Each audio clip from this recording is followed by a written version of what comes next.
Sector's answer to anti-tech. Welcome to another edition of I'm a Professional, Get Me Out of Here. Right, I've got Pat's slides here. I'll let you read the slides and I'll read your notes.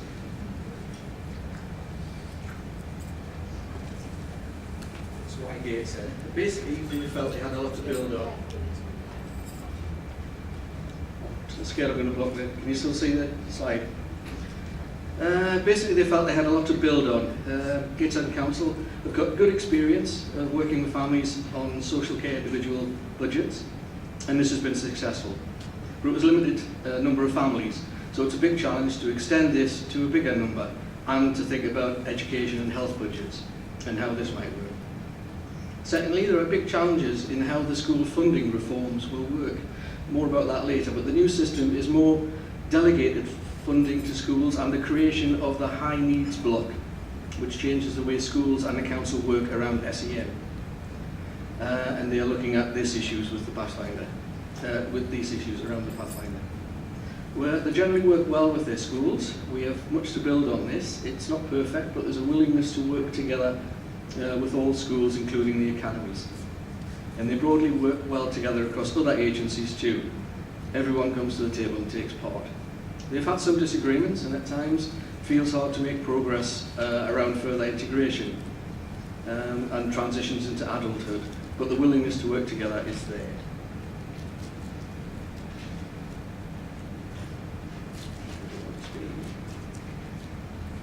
This is a reminder of what we're trying to achieve, and they've written into it terms of reference for the partnership board. It's developed from some of the must-dos of the Green Paper, but also their own commitments and priorities. And they're holding on to these when we're looking into technical or difficult issues and use them to test if they're true to the ambitions they've set out.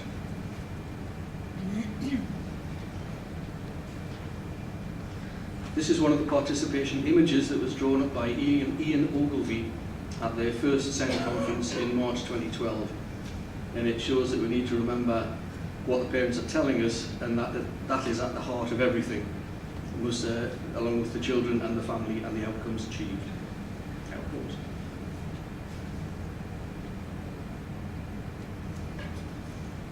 The main issues they're looking at: better assessment, shortening the process, engaging families more, making the whole thing simpler and easier to understand.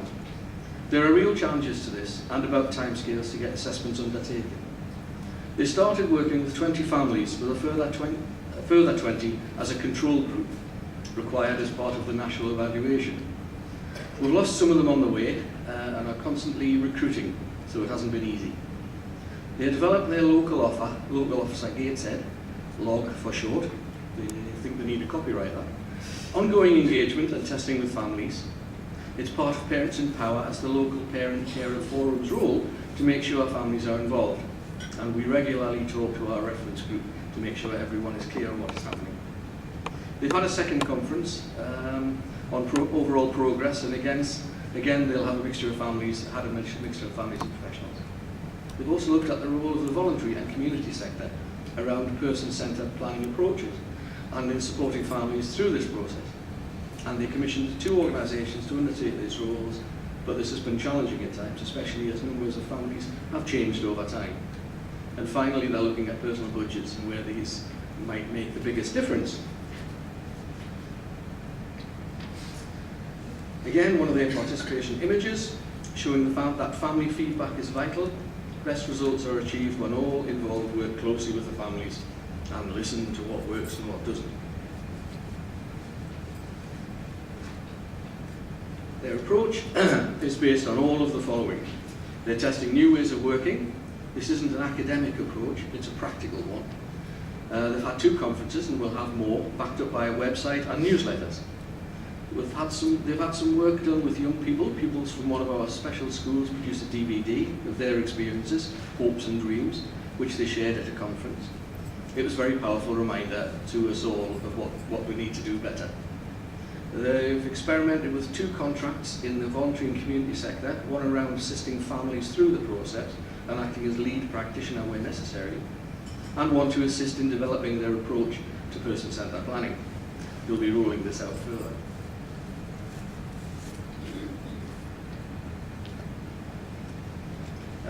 This slide is meant to show how we, or the next slide is meant to show how we simplified the assessment and plan development process.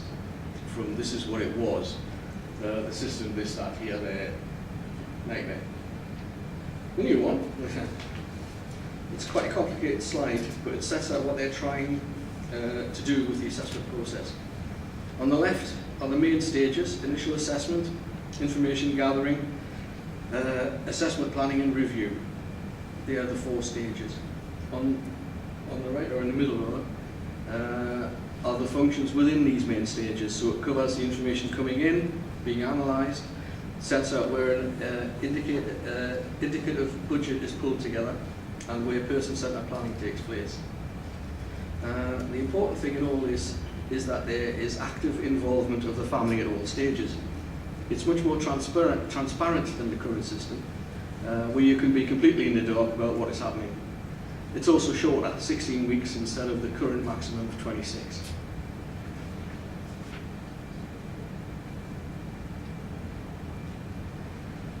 Next, the local offer. What parent carers have been wanting for years. One place where they can go for all information. In consultation, parents were undecided as to whether this would be best held in the voluntary sector or the council, but all agreed that it needs to be readily accessible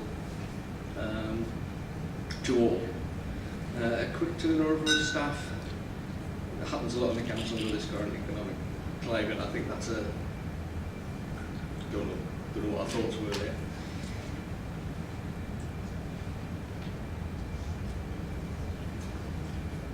One of the current main areas is developing their local offer, which is what they've called LOG. It's a summary of what is included. It is a summary of what is included. What is it? What is it for?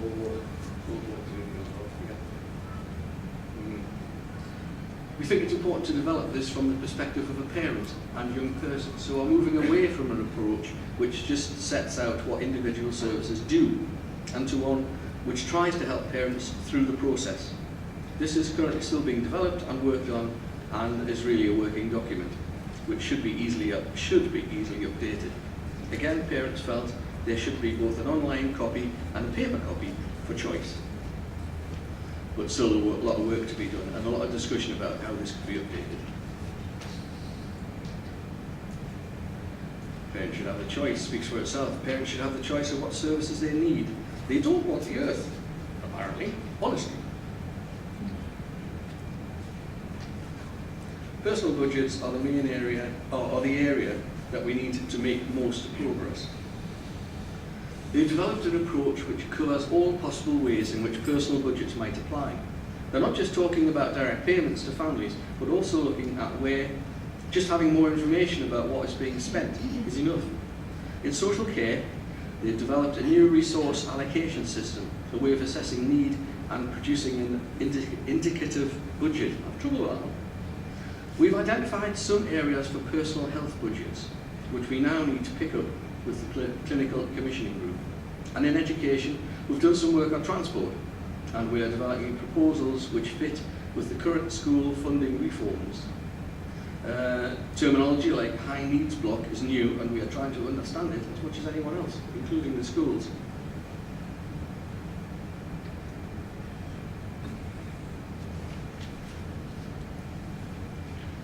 And she wanted to finish with some of her key messages, which are put in first children at the centre, professionalism, significant challenges, education budgets, engaging families. All the same sort of stuff as we all do. Keeping the partnership on track in making sure that they as parents are involved in every step of the way. And it's vitally important to do this. Personal budget issue is a big one to crack, and she will be making sure that Gateshead takes this up more thoroughly, especially working with schools. And they've also found that it's hard to keep families engaged. Some don't want to in the first place and aren't sure what they're getting into. And their numbers are still quite small, and they need to increase them quickly. We've started, but we've not finished. And the extension they have been given till September 2014 is vital to test things more thoroughly. And she hopes this has been a useful presentation. They have a great opportunity here to get this approach right and their main concern, or all of our main concerns, is that government have issued the Children and Families Bill, which is currently being scrutinised by many big charities and, of course, all the pathfinders. But it has to be remembered it has a long way to go in Parliament before it becomes reality. What concerns them, and us, and most of us in this room, is that the bill has been written before the pathfinders have finished their work. Now, in their terminology, their local officer Gateshead was logged. Using the same method, ours would be loss. But I think it's up down to everybody in this room and everybody we can contact to make sure it doesn't finish up a dead loss. And that's it.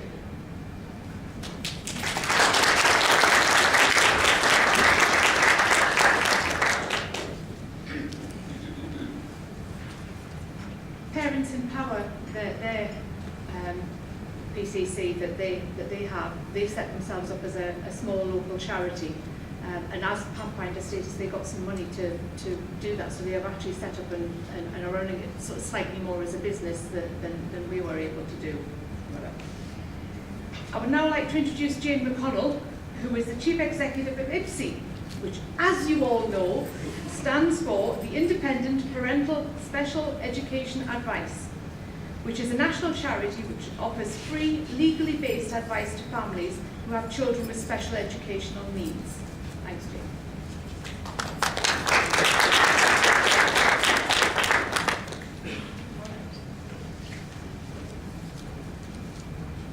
Good morning, everybody. Can you hear me okay? I'm not used to standing very still with a mic, so I might take it out and dance around a bit. And if you can't hear, then please wave at me. Okay, so thank you very much for the introduction. As was said, IPSI, my name is Jane McConnell. I am the parent, first and foremost, of a child who happens to have complex needs. My son, Freddie, is 13 now. He happens to have Down syndrome, hearing loss, speech and language issues. He's revolting, but that's nothing to do with Down syndrome. That's because he's 13 and he's at that stage now where he's just really quite revolting.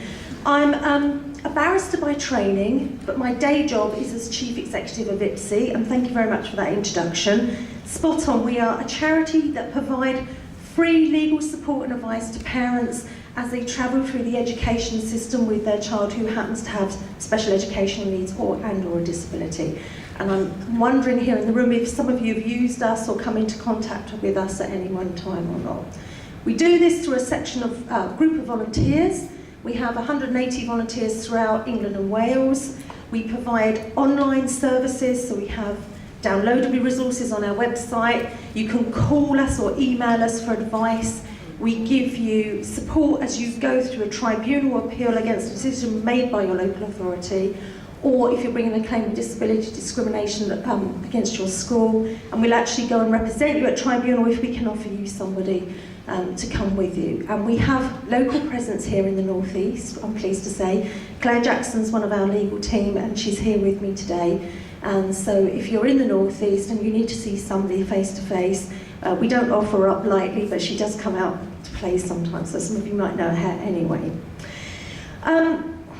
The Children's and Families Bill that was issued on Tuesday last week is the next step in a long process that started quite a way back. And the idea was that it was going to reform the system and reform the system for the good, for a positive, for our children, and then have knock-on effects for these other groups of people. So we look at the bill from a legal perspective, because that's what we do, and we look at it to see who it benefits, children first and foremost, but also we look from the point of view of parents, local authorities, schools, and the Sen Tribunal, because the bill affects everybody, and what the bill will become law as it progresses is going to affect every one of us in the room at some level, maybe in a number of different levels. Can you just give me a quick show of hands? Who in the room is a parent of a child who has a disability or SEN? Great, thank you. Who's a professional? Excellent, so it's like half and half almost, that's really good. Okay, this is a quick run through of what has happened so far. And I think it's important to acknowledge that this has been an ongoing process over many, many years. And some of you may have been following it, and some of you may have turned off and got on with your lives. But this is what's happened as we speak, as we've gone through. And I've started at the Lamb inquiry, which happened in December 2009. And that was looking into parental confidence into the SEN system and trying to find out why us as parents didn't feel very confident in the system, and why the overall message that was coming from parents is that it's a struggle, it's a fight, it's a battle to get the right support for our children out there. And I have to say that was also something that was reflected by some of the professional opinion that came into the Lamb inquiry, that this was a struggle not just for parents but also professionals as well. The coalition government was then elected in May 2010, and I've put that in because it is important, because there was a change of direction. They took up the reins, but they slightly started to steer the process in a certain direction. There was a call for views on the SEN system by that government quite quickly. They came in May, and by September they were already saying, okay everybody, let us know what you think about the system, let us know what we think we should be doing to change the system.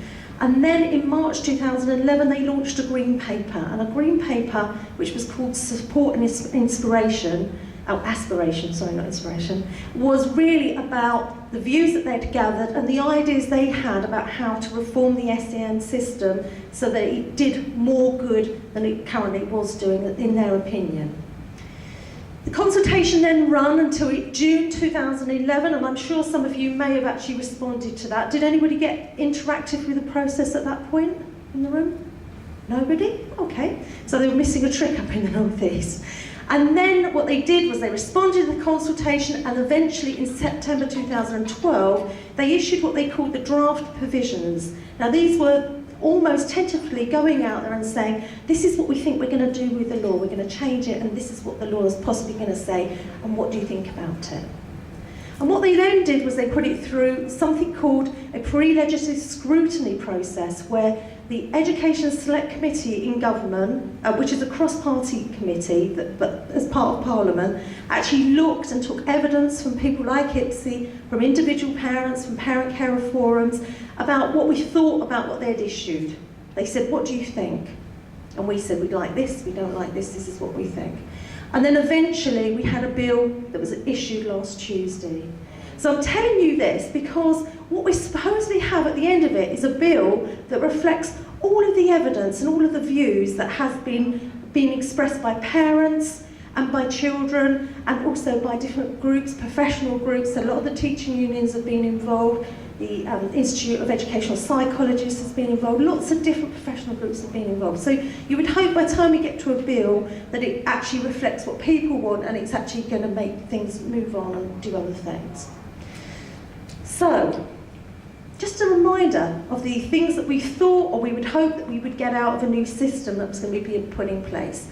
The first top line was a single assessment. So if any of you at the moment are supporting children or who have children and they go through the education system, what happens is that their educational needs are seen as one particular need, and then their social care needs or their health needs are all seen very separate. I use the analogy of my child being not a chocolate orange, in as much as he is a whole child, he's not a series of segments. So he's not a series of segments of education, social care or health. But unfortunately the current system we have doesn't join him up. So you may go and do a statutory assessment of his educational needs, but if you want to access direct payments, say, for his social care needs or her social care needs, you have to go through a different assessment. You have to go through a core assessment.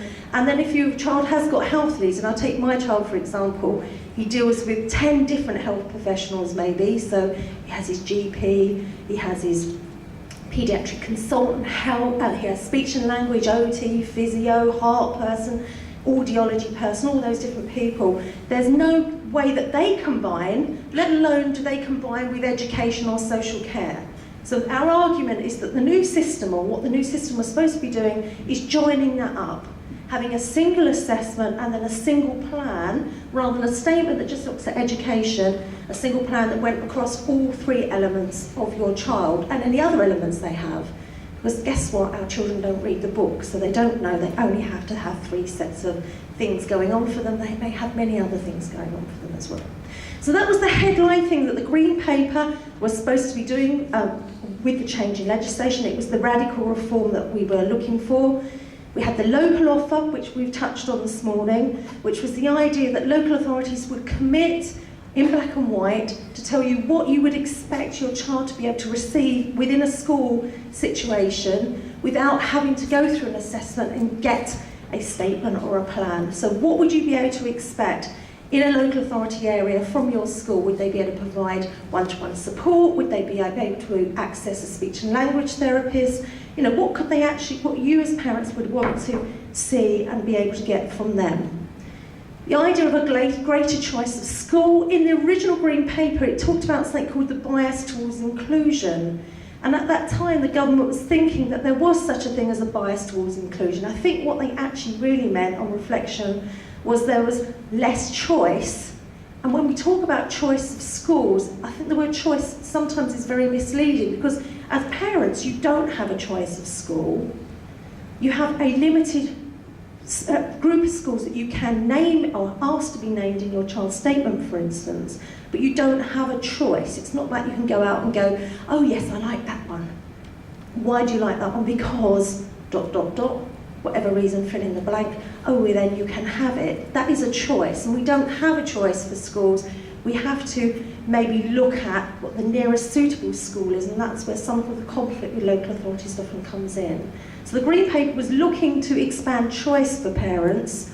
It looked to bring academies and free schools, so this new type of school that's been introduced, which isn't a maintained school as our state-funded schools are, but they're what they call a state-funded independent school, and currently do not have to abide directly by the law as your maintained school does.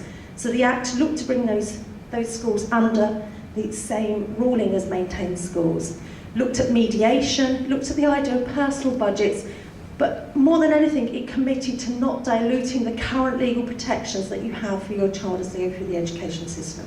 So I think it's worth reminding us about what we were looking for the paper to do and what we were looking for the outcomes of it to do. So obviously, naturally, following on from that, what we're going to do is look to see if it did do it, or it is doing it. I will say a quick word about Pathfinder pilots, which has been touched on in the previous presentation. But Pathfinder pilots, including the one in Gateshead, were set up to trial some of the ideas that government has about improving the system. Now, there was 20 pilot projects set up over 31 different local authorities. You've got some local authorities that have grouped together. So there's a group down in the south called the SE7, which is 7 local authorities, 7 big local authorities that have grouped together. They all have to look at piloting the idea of a combined assessment going across health, education and social care. They have to look at personalised budgets for children, the idea of direct payments for children, and also the idea of mediation before you actually challenge a local authority decision. We have a real problem with the Pathfinders. They've been going 15, nearly 16 months now. They're being paid for by government, which is ultimately our money, but we don't know what they're doing. We don't know the details of what we're doing. On the website of Mott MacDonald, who are the organisation who's paid to support the Pathfinders, there is very little information about what the Pathfinders are trialling, how many parents they're trialling it with, and how far through the process they have got with their trial. So we know what their initial bids were, which you can read, and they're quite bland, but we don't have detail about what they're doing. And the whole point of the Pathfinder is it's supposed to be providing evidence on which then the government can develop their new system, and other local authorities who are Pathfinders can learn. So we have a real issue at the moment about transparency and information. And the Minister, Edward Timpson, who is involved with SEN, it's been something I've brought up directly with him, and we're pushing for them to give us some information, because it's all well and good saying we're developing this and we're developing it on evidence, but if we can't see the evidence, how do we know it's going along the right routes, and how do we know that these Pathfinders are actually developing? So if any of you in the room are involved in the Pathfinder in Gateshead, or you know something about it, then it'd be a great time to reveal and talk about it, because I'm sure there's lots of great work going on out there. It's just that it needs to be shared with everybody. It's no good coming to the end of the pathfinders and going, oh, by the way, this is the new system and the evidence was really good for this.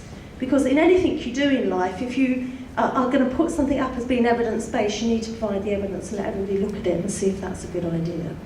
So very much the point that was brought up in the earlier presentation, we want to see the evidence because this is supposed to be a system that's developed based on evidence. The government announced during the Select Committee pre-scrutiny of the draft provisions around SEN that they would extend these pathfinders for a further 18 months. So they were due to run and to a certain point, and they've been extended now to September 2014. I think you need to keep that date in mind because that date is quite important, and you can see why we have a slight issue with the pathfinders later on when I come on to further on in the presentation. Okay, so let's talk about the positives. And what I'm going to talk about is what the bill is now, as it was published last Tuesday. And the bill, for me, contains law, and the law is the underpinning foundation on which policy can be developed. And I think it's really important as parents we understand there's a real difference between what the law requires all local authorities and everybody within England to do, and then what the policy that the local authority puts into place does. Because the reality is, in many local authorities currently, these two things do not necessarily match.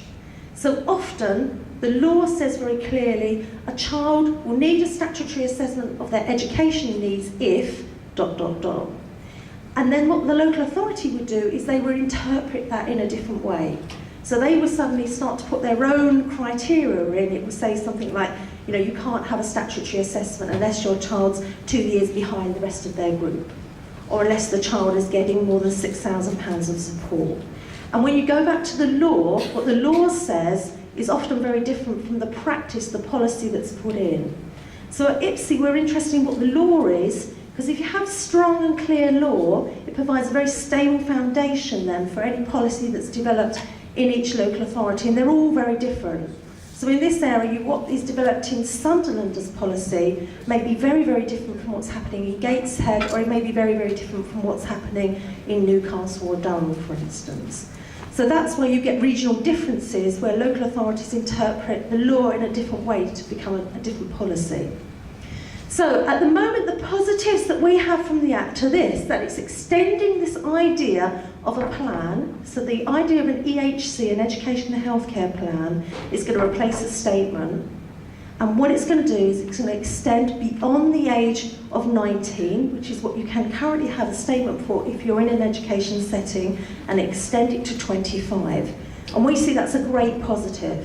Because currently, when your child leaves a school setting, either at 16 or at 19, if any of you have gone through it, and I don't know if there's anybody in the room who's got a child who's been through that system, but you basically plop into the world of adult social care, and you have to go through something called a learning disability assessment, and the support that your child or young person will get in an FE, a further education setting, is often very poor, and we have figures from parents who contact us to say that actually they fail very often when they get into an FE setting if they don't have that right level of support.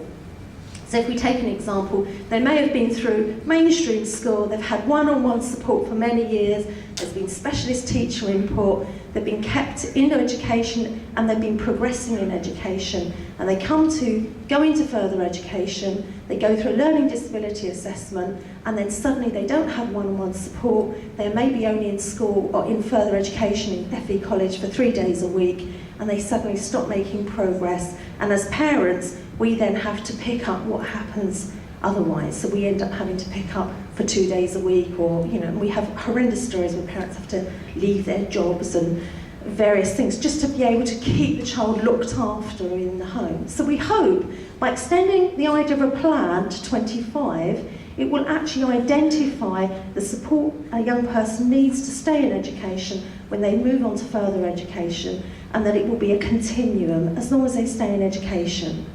Now the issues for us is it won't cover higher education, so if you have a child with special educational needs but they are looking to go to university, and that happens quite a lot when you have a child maybe with high functioning Asperger's, or maybe they're dyslexic, This plan will not extend into higher education, so it will cover further education colleges but not universities. We are still very unsure if the bill will mean that it will cover a child or a young person if they're a NEET, and that is not in education, employment or training.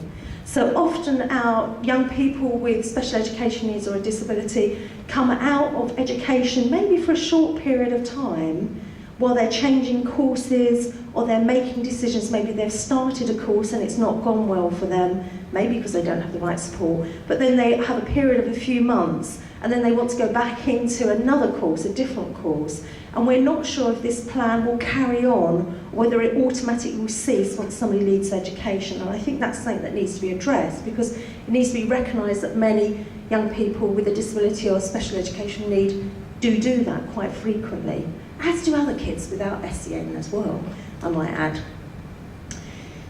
The plan only remains in place as long as the child or the young person is accessing education. And this will be a big point that runs through, and a big point that many other charities have picked up. This plan is still an education-only plan.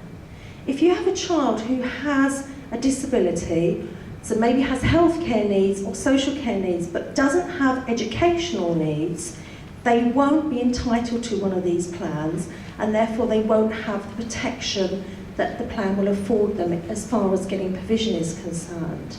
And this is one of the major disappointments of the plan, and I'll come on to this later, but this is still an education-only based system. So as long as your child or young person is accessing school or further education, or your home education, you're electively home educating, then the plan will be in force. However, we don't know what happens if that child then goes into an apprenticeship, young person goes into an apprenticeship. We think apprenticeships may now be covered, the Minister did commit to it, but in other types of workplace settings, we're not sure actually what happens at that point. So you may have a child who doesn't need a statement currently, but has quite profound needs, and the question is, how will those needs then be met as things move on? We also want to know what happens when a young person decides they're going to go to work. So maybe at 16 they leave school, they go and get themselves a job, it may be an apprenticeship or it may be straight into a job, and it goes wrong. Or they come to the end of the job and they decide that they then would like to go back into education, as many other children do who aren't disabled or don't have SEN. What happens at that point? How do you reignite the plan? How do you get it started again? Do you have to go through the whole process of being assessed? Or can the plan be sparked up again so it can provide the support they need to go into work as any other thing? So even though this is a positive, we still have lots of questions. And I think, as the previous presentation picked up, the devil is in the detail, and we really don't have the detail at the moment. We're being asked to say, yes, this is a fantastic radical change to the system, but actually the devil is in the detail and we don't know the detail. But overall, this is a positive. The plan will go to 25. The next positive is something that we at IPSI have been pushing for a long while, and many parents don't even know is a problem until they come across it. And it's where a school has converted from a maintained school, i.e. maintained by the local authority, to an academy school, or there's been a free school set up and their child's in that school. Now, one of the things we've been banging on about and we've been looking to improve case law on is the fact that at the moment, if your child's in an academy, the law that protects children with special educational needs, like the Education Act, the regulations, even the SEN Code of Practice, actually doesn't apply directly to that school.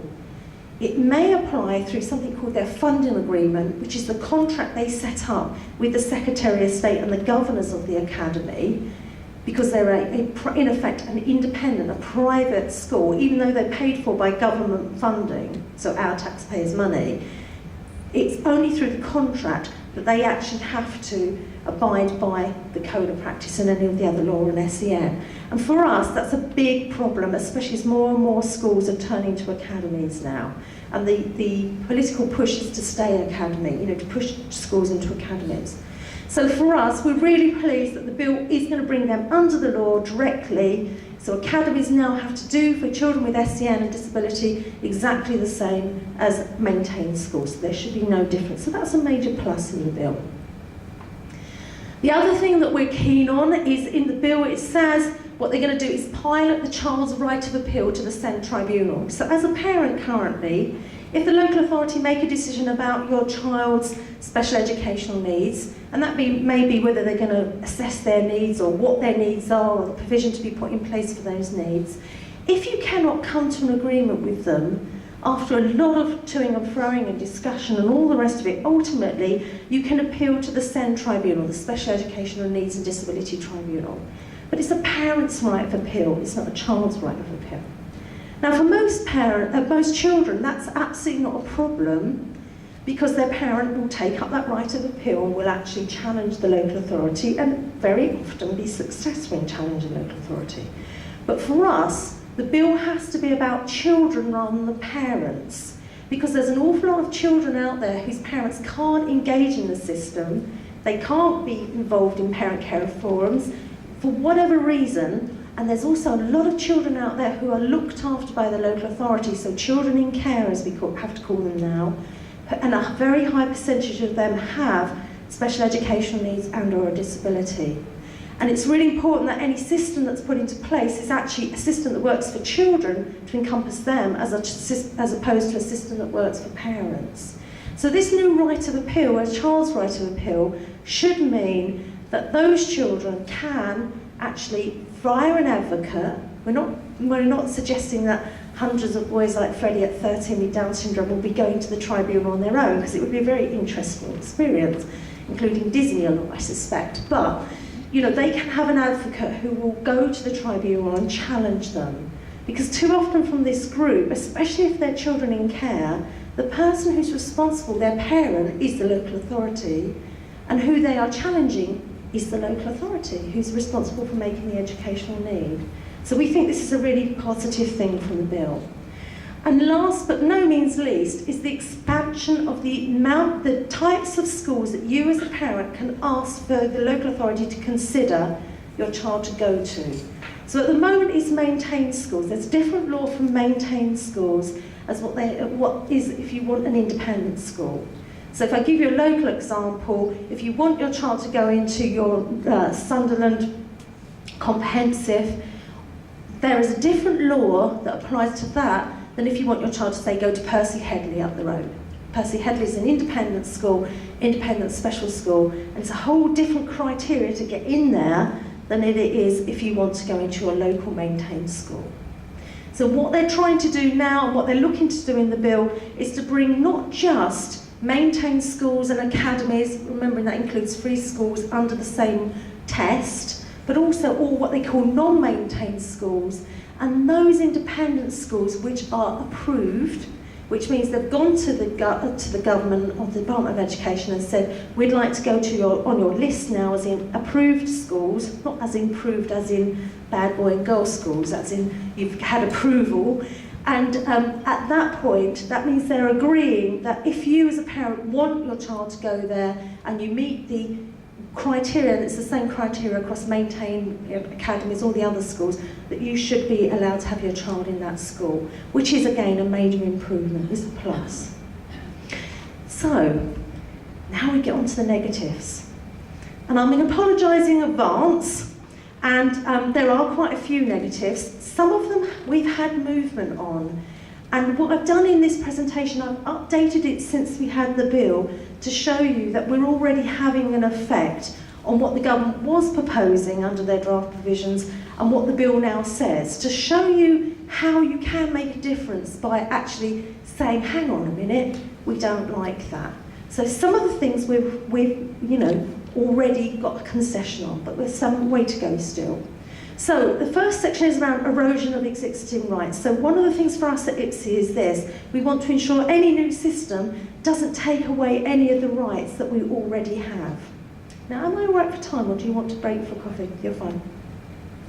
So, first concern we had when we saw the draft provisions is that there was a real issue around triggering a statutory assessment. So we're talking now about children who've got quite complex needs and under the current system would need a statement of educational needs.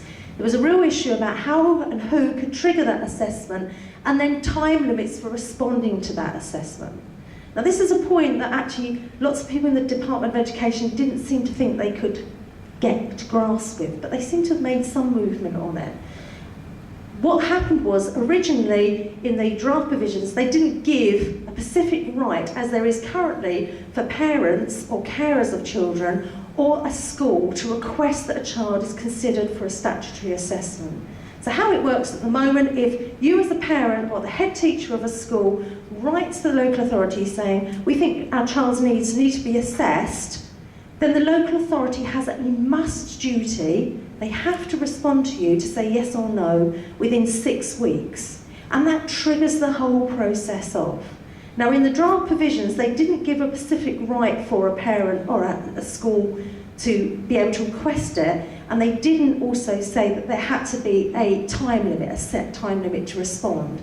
And the time limit is really important, because what we had before we had time limits in the system was that parents would request something, or schools would request something, and then it would sit there in the local authority for years. I think our worst example was 3 years. And until you got that decision, you couldn't appeal that decision. You couldn't go and say to somebody, we don't like the decision, because the local authority would say, but we haven't made a decision yet. So time limits are really important. So now, as the bill's drafted, they have put in, they've restored the right for parents and schools specifically to request a child is assessed, with the idea that they may be able to get a plan, but they still haven't put the time limits in. What we're worried about is this with time limits, and I will touch on them later, is that they're the oil that smooths the system. And we're being told that the current government are very anxious about prescribing, as they keep saying, national time limits for local authorities to do something, because they would like local authorities to set their own time limits. We think that's really dangerous. If we're supposed to be addressing this whole idea about having a postcode lottery, so i.e. what happens in Sunderland as opposed to Gateshead, if you don't have prescribed time limits, what you'll get is different local authorities either not setting time limits or setting different ones. So it could be a parent in Sunderland has a time limit of maybe 12 weeks, whereas in Newcastle it may be 3 weeks. Down in Essex, it could be 5 years, knowing Essex. So you can see how we really would like prescriptive time limits to do things throughout the bill, going across all local authorities. So there shouldn't be that difference between different postcode areas. So that's one thing we need to work on. We need to work on getting time limits there. But we've got part way, now parents can trigger an assessment or a school can trigger an assessment. One of our big issues was that they were saying that they wanted a plan to set out a child's needs and set out their provision. Now, currently in the law, there's a duty to specify, and that means they have to be really clear. They have to say, Freddie will receive speech and language therapy for 1 hour a week from a speech and language therapist. Blah, blah, blah, blah. They have to be really clear. You have to know who does what, when and where and how, and when it's going to be monitored. The duty to set out is different from specify.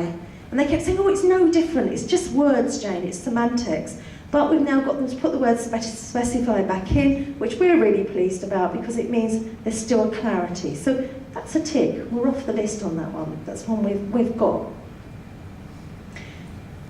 The dilution of the right to inclusion in mainstream school is something that is often a very passionate issue amongst parents. So currently in the law, if you want your child to go to mainstream school, you have a legal right to have them in a mainstream school unless one very, very small criteria can be fulfilled. And that's a really rare thing.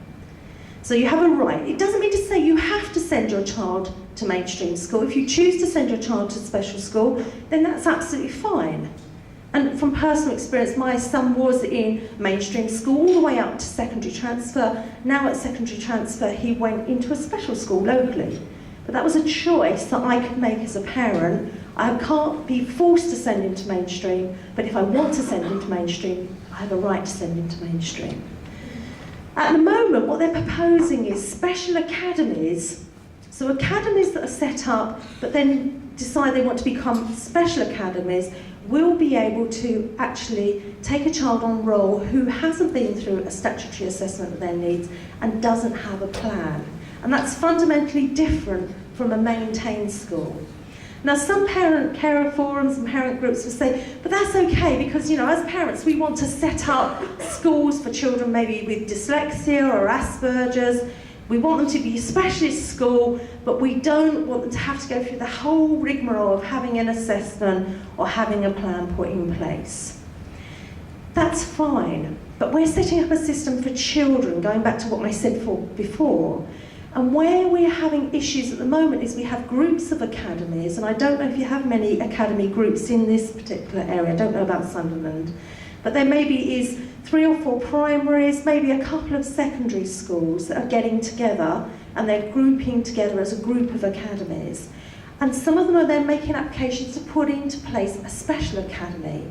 And our fear is, if you can put a child into a special academy, having not gone through an assessment of their needs and not had a plan put in place, that unfortunately these schools will become dumping grounds for the kids that aren't going to actually make the grade in the mainstream school and give them what they want, which is at the moment in secondary school, 5 GCSEs at C and above. Are you following me on that thinking?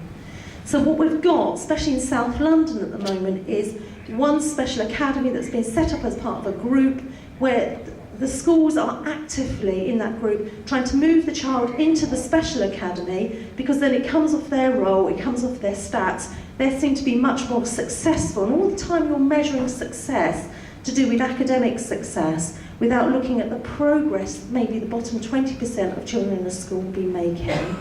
It's very difficult to dissuade schools from actually having to try and meet those criteria by moving children with SEN out of the school population. So we're very keen that the government address this, and that it's not different to get into a special academy than what it is to get into a maintained special school, and that is put into a special academy, as they would in a maintained special school, has the benefit of a proper assessment by professionals and then a proper plan or statement that actually has legal obligations to provide the vision that's detailed in it. Otherwise, we're concerned that there are some children who don't have parents, who don't have people looking out for them, that will be stuck into these schools without the right support that they need at that time. Are you still all with me and awake? Yeah, I'll tell you what we've got here. Let me just look. I think if we just take a little break at that point, maybe if you want to go and get yourself a coffee or tea and then come back, I'll carry on with the rest of the presentation. But Bring your coffees back. bring your coffees back, that's the instruction. If not, I'll answer it later. Does anybody have any questions as to what I've said so far? Anybody got any questions about what we're covering? Are you following me? Are you awake? Good. If you're asleep, then that's because your kids have been up all night, so I'm completely appreciating. All right, so the third one I was talking about was the dilution of the right to mainstream education, and I'm sure that some of you will have followed that and some won't, but there is an issue there. There is an issue for us that at the moment all kids have a right to go to mainstream school, and this particular group of children may be pushed out of mainstream school into a special school, but without the right provision. And the right provision is what they would need, otherwise they wouldn't be in the special school in order to be making progress. So the fourth thing is what we've touched on at the moment, which is the loss of time limits and also the loss of the requirement for a minimum level of professional advice as part of the statutory assessment. So the time limits are not just those for local authority responding to a request for statutory assessment. As some of you will know, there's lots of different time limits within the system as it currently runs in education assessment and statementing. And those time limits are maximum time limits by which at the last possible minute the local authority should have done something. And unfortunately they can do them much, much earlier, but our experience is they always go to the end, they go to the time limit at the last possible minute.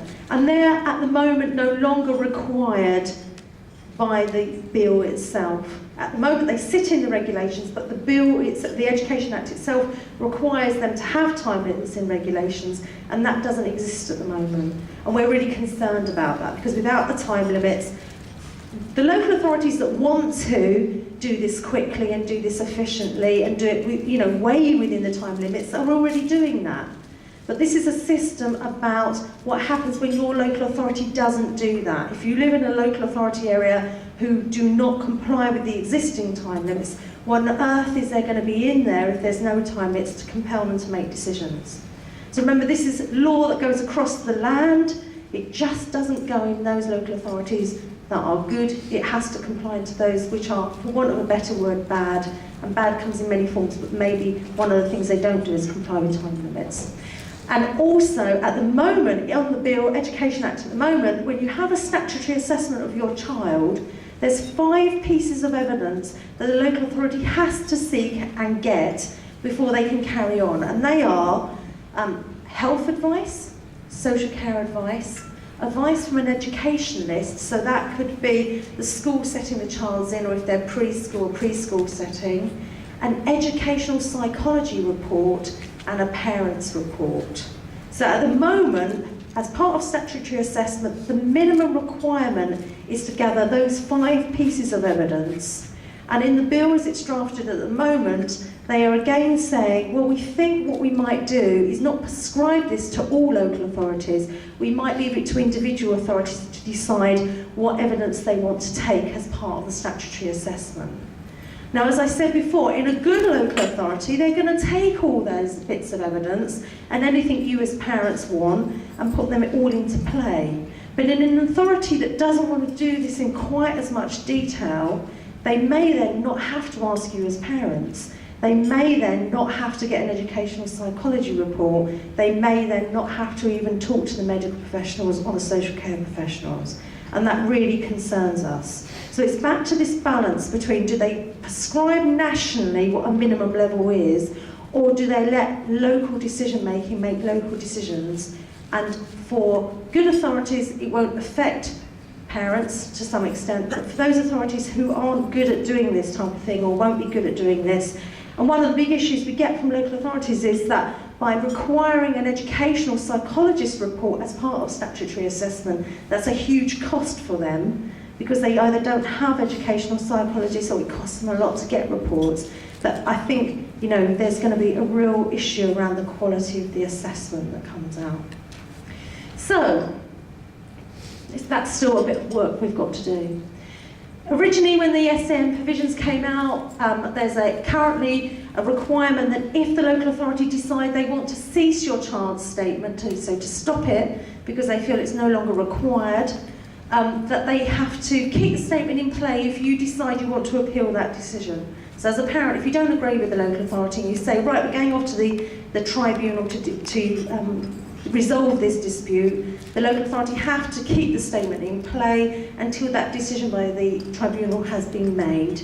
And in the provisions, there wasn't that duty any longer. They could cease it overnight and it would finish there and then. Now we've had some movement on that and the current rights have been reinstated, so it's one that's off the agenda now, but it was really concerning at the time, and we're glad that's a gain, or that's something that's been put back into place. It's not a gain, so it's been reinstated.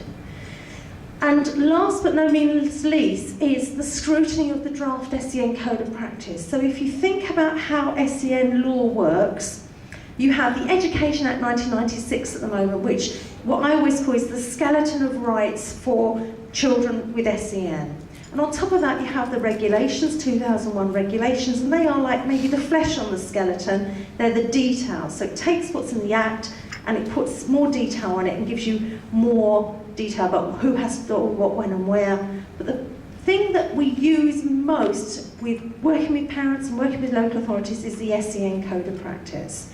It's what they call statutory guidance, so it's got legal weight. A local authority and a school and anybody else who refers to it has to comply with it unless they have exceptional reasons. And exceptional reasons maybe only come around, in my work in this area of the field for about 12 years, maybe 5 or 6 times. So they're really rare, they're really exceptional. And what was happening currently, if the government wants to bring in a code of practice or change the code of practice, they have to go through the parliamentary scrutiny process. So it has to go to the House of Commons, the House of Lords, they have to look at it and they have to agree with it. Now in the draft provisions, they wanted to do away with that So the Social Secretary of State, so Michael Gove at the moment, could decide to change the code of practice, and that he wouldn't necessarily have to consult, and he certainly wouldn't have to put it through parliamentary scrutiny. Now, we've had some movement on this. It will now happen that it will have to go to Parliament. For those of you who know about parliamentary process, at the moment we have something called positive resolution, which means it goes into Parliament and people actually have to positively say, yes, we want it. What they've recommended, and what the bill now does, it says it goes into Parliament and it's negative resolution, i.e. it goes through unless anybody says, no, we don't want it, which is not the same as we've got currently. But it's better than they were proposing, which was that Michael Gove could wake up having had a great idea in the shower one day and change the code of practice. Now, I'm being facetious at that point. That's not actually quite like how it was, but that's how it felt to us. And at the moment, with the rate of ideas that are coming out, I think, we want some scrutiny in there, somewhere along the line. So those are the issues that we call the negative issues that actually take away the rights that children currently have and dumb them down at some point. On the face of it, they may seem small and they seem insignificant. I think at IPSU we deal with over 5,000 different parents each year, and those are the bread and butter things that keep the system moving. Time limits, knowing who's got to take part in an assessment, all of those things are really important. They're the nuts and bolts, and we will carry on campaigning to make sure that we don't lose those existing rights. What we have also in the New Children and Families Bill is some new restrictive rights. So not just things that weren't there that currently are, but some new restrictions. We have the idea of compulsory mediation. So in the draft SCN provisions, it said that every parent would have to go through a mediation process with their local authority before they were allowed to appeal to the Send Tribunal about a decision made by their local authority. And for us, it was one more step that parents would have to take in what would already have been a very long discussion and process before they got a decision